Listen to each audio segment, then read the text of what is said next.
आशा करता हूँ आप सब बहुत अच्छे होंगे। एमके क्लासेस में आपका स्वागत है। साइंस के एमसीक्यूज़ हम करेंगे। फाइनेंस अकाउंट असिस्टेंट और सब इंस्पेक्टर के लिए हम पढ़ रहे हैं। 8th हमारा लेक्चर है एमसीक्यू के ऊपर और ऑलरेडी हमने बहुत सारे एमसीक्यूज़ किए हुए हैं। और अभी हम क्या करेंगे, 300 क्वेश्चंस की सीरीज़ चलाएंगे जिसमें हम 300 क्वेश्चंस करेंगे और ये 300 क्वेश्चन क्या होंगे, सभी के सभी इम्पोर्टेंट होंगे। ठीक है, तो उसके बाद आपको वीडियोस मिलना बंद हो जाएंगी थोड़े दिनों के लिए, फिर उसके बाद देखेंगे कि क्या करना है। लेकिन जो अभी आपको जो ये 300 क्वेश्चन मिल रहे हैं ये सुपर इम्पोर्टेंट हैं। ठीक है, तो चलिए शुरू करते हैं बिना वक्त गवाए। पहला सवाल है कि blades of wind mill possess hence they are turn by fast wind. तो ये इधर फिलअप आना था कि blades of wind mill possess, जो विंड मिल होता है उसके जो ब्लेड होते हैं किसकी वजह से वो गोल गोल घूमते हैं। ठीक है, तो पोटेंशियल एनर्जी होती है, उसकी वजह से वो क्या करते हैं, उसको काइनेटिक एनर्जी में कन्वर्ट करते हैं पोटेंशियल एनर्जी को, और उससे विंड मिल चलता है जिससे हम बिजली बनाते हैं या और कुछ भी अपने व्हीट फ्लोर इन सब को निकालने के लिए, फ्लोर को आटा है ना बनाने के लिए हम इस्तेमाल में लेते हैं। कुछ भी एनर्जी में कन्वर्ट कर सकते हैं विंड मिल से। ठीक है, तो पोटेंशियल एनर्जी से करते हैं। अगला सवाल है क्वेश्चन नंबर 2, ये है कि dark skin man experience as compare to fair skin man.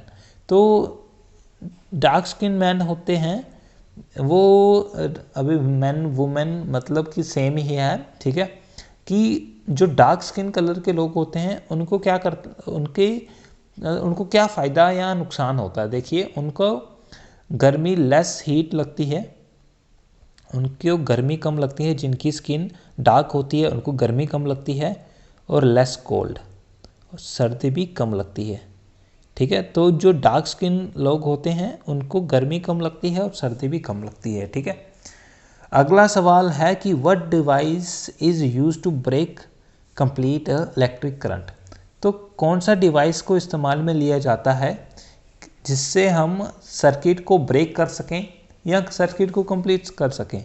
देखिए, सर्किट को कंप्लीट या ब्रेक करने के लिए हम करते हैं किसका इस्तेमाल, हम करते हैं स्विच का इस्तेमाल। ठीक है, जो हमारे पास स्विच होता है वो क्या करता है, सर्किट को ऑन जब हम करते हैं तो फैन या लाइट ऑन हो जाती है और या तो बंद कर सकते हैं। ठीक है, तो स्विच का इस्तेमाल करते हैं। सिंपल सवाल हैं लेकिन एग्ज़ाम में समझ में नहीं आता कि जवाब क्या दें। What is the temperature at which both the Fahrenheit and centigrade scale have the same value. तो कब फ़ारेनहाइट और सेंटीग्रेड स्केल की जो वैल्यू होती है, जो अभी सेंटीग्रेड स्केल जिनको नहीं मालूम तो मैं उनको बता देता हूँ, जो डिग्री सेल्सियस वाला हमारा स्केल होता है उसको सेंटीग्रेड स्केल कहते हैं। ठीक है, एक होता है फ़ारेनहाइट स्केल। तो इनकी जो वैल्यू होती है कब सेम आती है, देखिए इनकी जो वैल्यू होती है वो सेम आती है जब -40 डिग्री टेम्परेचर होता है। ठीक है, जब -40 डिग्री टेम्परेचर होता है तो फ़ारेनहाइट और सेंटीग्रेड स्केल की जो वैल्यू होती है वो दोनों की सेम होती है। ठीक है, अगला सवाल है acceleration act always in direction of. जो एक्सेलरेशन होती है वो किस डायरेक्शन में होती है। देखिए, एक्सेलरेशन हमेशा जहाँ पे नेट फोर्स लगे, ठीक है, नेट फोर्स हो उसी तरफ एक्सेलरेशन होती है। ठीक है, अब नेट फोर्स का मतलब क्या, देखिए जब फोर्स लगती है तो क्या है, फोर्स ऑपोजिट फोर्स भी उसके साथ साथ लगती है। मान लीजिए ये बॉक्स है, आप इसको इस तरफ फोर्स लगा रहे हैं तो उसके ऑपोजिट साइड भी फोर्स लगती है जिसको हम क्या कहते हैं, फ्रिक्शन कहते हैं। ठीक है, जिस साइड फोर्स ज़्यादा होगी ऑब्जेक्ट उस तरफ मूव होगा, एक्सेलरेट होगा। ठीक है, ये है 5th सवाल का जवाब कि net force in the direction of net force, acceleration acts always in the direction of net force। अभी अगला सवाल है द प्रिंसिपल यूज्ड। अभी यहाँ पे मैंने आपको मल्टीपल चॉइसेस नहीं दी गई हैं, ठीक है। अब मल्टीपल चॉइसेस आपको है नहीं है, तो आपको बस पता होना चाहिए कि कौन सी चीज़ कब बोली जाती है। जैसे कि अभी ये सवाल है, the principle used in working of an atom bomb. अब जो एटम बम है तो वो किस प्रिंसिपल, किस आधार पे वो काम करता है। देखिए जो एटम बम है, अगर आपको मालूम हो तो वो न्यूक्लियर फिजन, न्यूक्लियर फिजन, जो न्यूक्लियर फिजन है इस आधार पे काम करता है, ठीक है। तो आपको पता होना चाहिए, एटम बम सवाल में आया, आपको याद आ जाना चाहिए क्या, न्यूक्लियर फिजन। न्यूक्लियर फिजन से क्या होता है, बम जो होते हैं एटम बम वो काम करते हैं उस आधार से, ठीक है। What is unit use in measurement of depth in sea. तो सी की मेजरमेंट के लिए क्या यूज़ में लिया जाता है, तो डेप्थ इन सी ऑफ सी का जब कॉन्सेप्ट आए तो आपके दिमाग में आना चाहिए कौन सा, फैथम, फैथम, ठीक है। इसका इस्तेमाल में लिया जाता है, इसको क्या, ये यूनिट है जो कि डेप्थ ऑफ द सी को मेज़र करने के लिए इस्तेमाल में लिया जाता है। 8वां सवाल है, अस्टिगमेटिज्म कैन बी करेक्टेड बाय। अब अस्टिगमेटिज्म किससे करेक्ट किया जा सकता है। अभी अस्टिगमेटिज्म है क्या है, देखिए आंखों की बीमारी है, ठीक है, अस्टिगमेटिज्म, और इसको ठीक किससे किया जा सकता है, अगर हम जिसको ये बीमारी है अगर उसको हम सिलेंड्रिकल लेंसेज लगाएं, कौन से लेंसेज, सिलेंड्रिकल लेंसेज, तो तब हम क्या करते हैं, उससे उनकी बीमारी को ठीक कर सकते हैं। अगला सवाल है, लैम्बर्ट्स लॉ रिलेटेड टू। अब जो ये लैम्बर्ट्स लॉ है ये किससे रिलेटेड है, ये रिलेटेड है इल्यूमिनेशन से, ठीक है, इल्यूमिनेशन से, ओके। 10th सवाल है, in a battery which energy is converted into electrical energy. Battery में कौन सी एनर्जी को इलेक्ट्रिकल एनर्जी में कन्वर्ट किया जाता है, तो हम सबको मालूम है केमिकल एनर्जी। जो हमारे पास केमिकल एनर्जी होती है वो इलेक्ट्रिकल एनर्जी में कन्वर्ट होती है। अगला सवाल है 11वां, the longitudinal mechanical waves of less than 20 hertz are called. जो वेव्स 20 हर्ट्ज से कम होती हैं उनको बोलते हैं इंफ्रासोनिक। कौन सी, उन वेव्स को कौन सी वेव्स बोलते हैं, उनको बोलते हैं इंफ्रासोनिक, और जो ज़्यादा होते हैं उनको बोलते हैं अल्ट्रासोनिक, ठीक है। कौन सी, 20,000 हर्ट्ज से ज़्यादा होती हैं जो, उनको अल्ट्रासोनिक कहते हैं। अगला सवाल है, distance of star is measured in. Distance of star किससे मेज़र किया जाता है, देखिए डिस्टेंस ऑफ स्टार जो है वो मेज़र किया जाता है लाइट एयर से। किससे, लाइट एयर से मेज़र किया जाता है।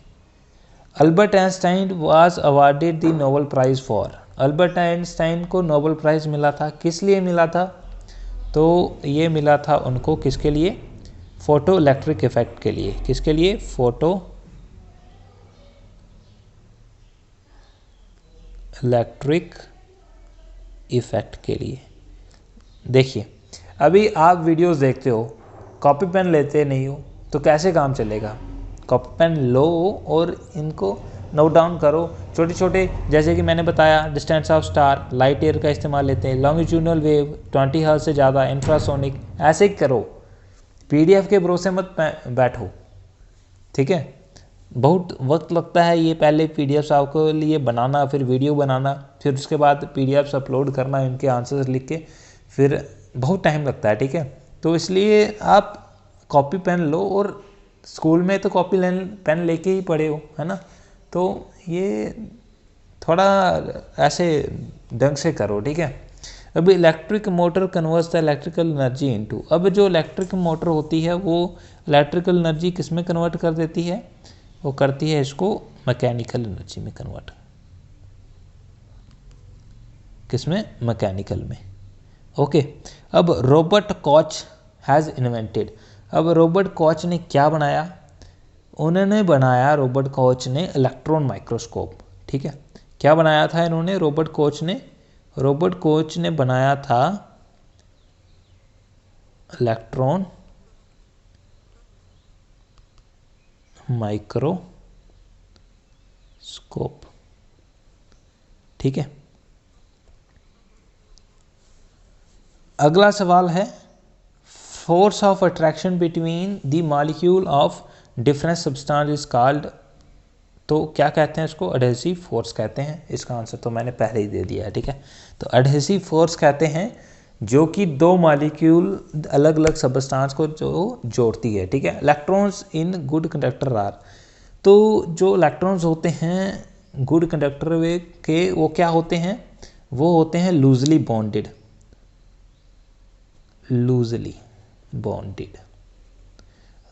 बॉन्डेड होते हैं, इसलिए वो ट्रैवल कर पाते हैं आसानी से। तभी जो कंडक्शन है इलेक्ट्रॉन्स की होती है और वो गुड कंडक्टर कहलाते हैं। ठीक है, अगला सवाल है 1 barrel of oil is equals to कितने लीटर? तो 1 बैरल ऑफ जो ऑयल होता है वो लगभग होता है 159 लीटर्स के बराबर। कितने के बराबर? 159 लीटर्स के बराबर। ओके, ये है 18वें क्वेश्चन का जवाब, 159 litres. If a bar magnet is cut length wise into 3 parts. एक बार मैग्नेट है, उसको लेंथ वाइज 3 पार्ट में बांट दिया गया। What will the total number of poles? तो वो पोल्स कितने हो जाएंगे? 6 पोल हो जाएंगे, है ना। हर एक के 2-2 pole, negative positive negative positive negative positive, तो 6 पोल हो जाएंगे। ठीक है, आसान सा सवाल है लेकिन थोड़ा ऐसे दिमागी है ना। 20th क्वेश्चन है कि if the body is hollow, अगर बॉडी होगी खोखली, then its centre of gravity lies. तो सेंटर ऑफ ग्रेविटी कहाँ होगी?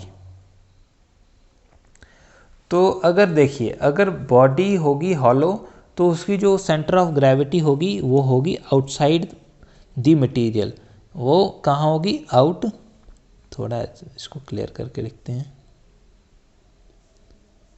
ओ चलो, हाँ, तो कहाँ होगी? Out side